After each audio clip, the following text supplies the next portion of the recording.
Good morning. Found another corner. Tuesday the 29th of January 2013. Now, to some extent, these films are a form of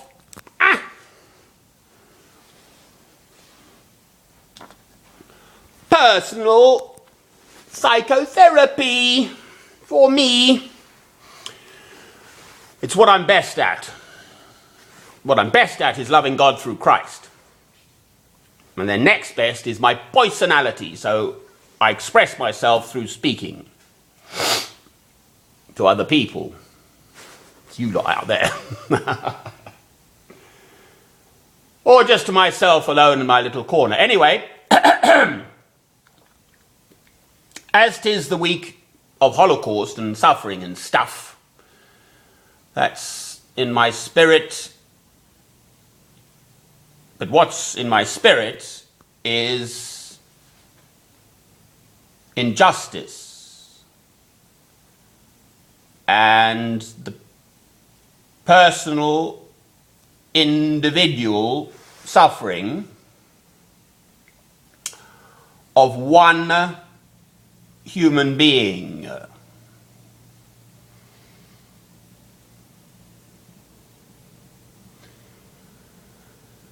anyone watched my film yesterday, I am absolutely not anti-anyone or anything. I am with St. Paul, I am with Christ, but said in the words of St. Paul in 1 Corinthians 13, for faith, for hope, and for love. So I'm not anti-anything. Anti-Jew, anti-Muslim, anti-Hindu, I don't know, neighbours. Whatever. I don't want to be against things. I want to find the good in every single human being because it exists. The capacity to love God through Christ, it exists in every single human being. It's one of the defining features of being a human being. This capacity we have for language, yes. Oh, that's the binman. Lucky I put mine out. Now, rabbit, but I'm deliberately rambling about this first, before I speak about what I want to speak about, because it's my personal stuff, about my son, Robert Francis Rosbush, whom I understand committed suicide in August 2011, so getting on for a year and a half ago. But he lives on in my soul, even though I knew him so little, only as a wee bairn, a small child. Because the whole of my life has been defined by how I chose to behave, which was initially to fight for 5 years in the English courts, taking it to the High Court twice, and to the European Commission of Human Rights. When I received no justice from the English legal system, in all those years, my whole life was court cases, building up to the next one, county court mostly, Milton Keynes, Central Milton Keynes, the county court on Silbury Boulevard. They all knew me there, all called me Mr. Rosbush, but still shafted me, the whole pack of them. Now, I've got 22 and a half years of this stored up in my soul, thank you, and I'm not embittered, no way. I have received through this, it was God's choice.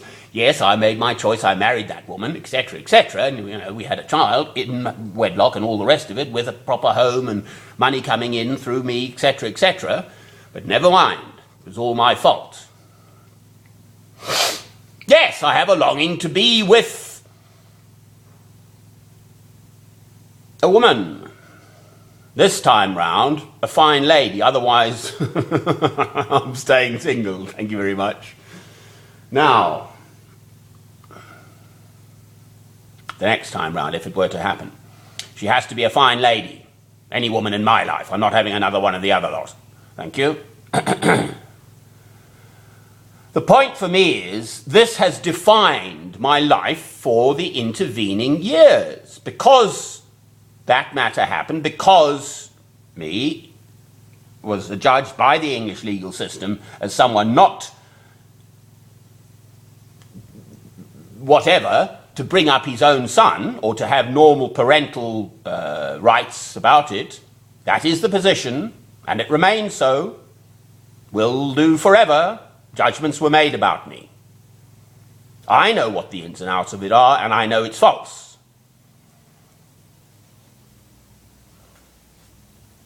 My former wife told a pack of lies then, and the interesting thing is she is on the same path now.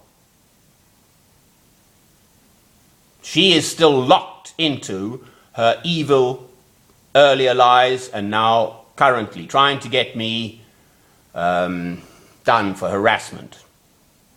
Just for finding out that my son's committed suicide. I should cocoa.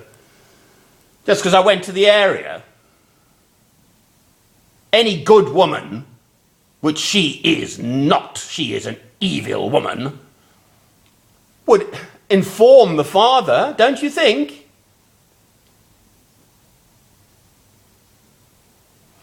What interests me, I have no, it's vengeance is mine, saith the Lord, right? So Australia is peopled with generations down, their relatives, their ancestors, mostly stole a handkerchief or a loaf of bread or whatever and got deported. Why do you think the Australians win at cricket?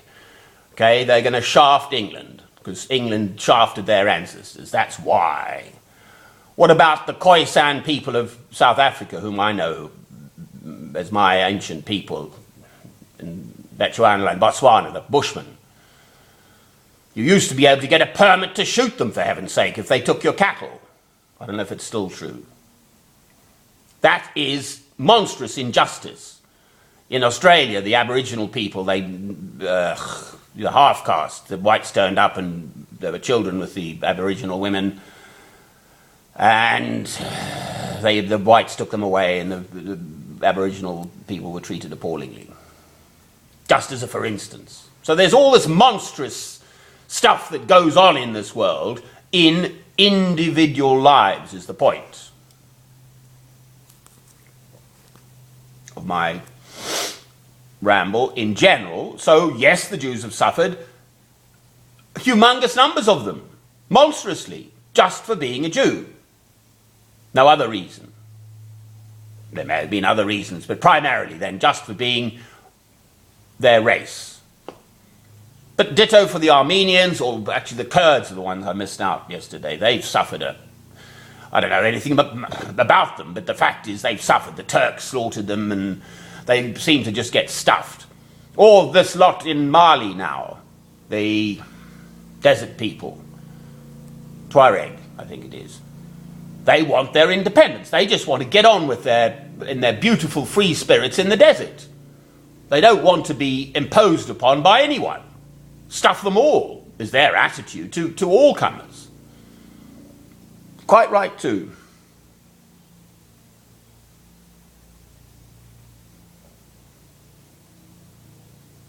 So this is a bit of a ramble, but it matters. What is so important and what matters is that the two commandments, I'm on about that again, okay, shows up on this machine. 1, love God. 2, love your neighbor as yourself. Well, you see, my son has always been, in this context, my neighbor. If I didn't love him, in whichever way I tried to find, which had to be a fight in the English courts, not attack the woman, never did it. There are no court judgments about me in any way behaving badly to that woman. It's a fact. I won't cut my hair, so even if I didn't think of my son every day, my hair still grew, and now I'll never cut it till I die. I never cut my hair because of this. So I have bound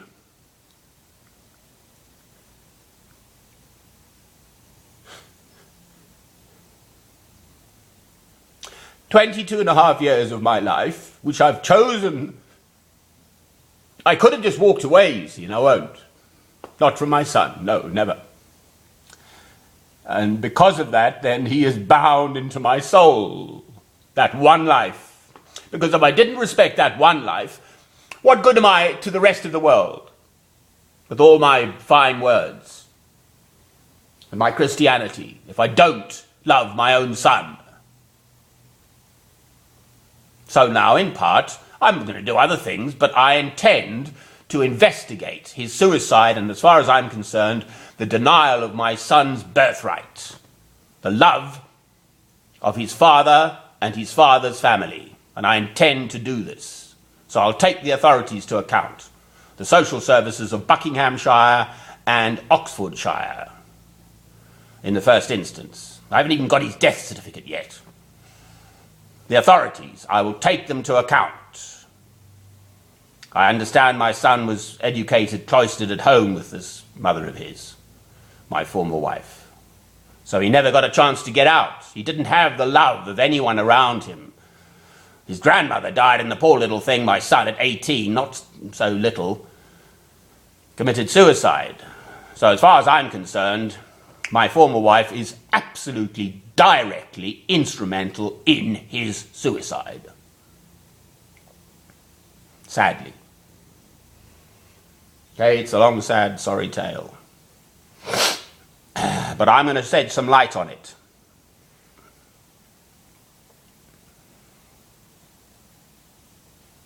As long as I have breath to breathe. This I will do. Amen.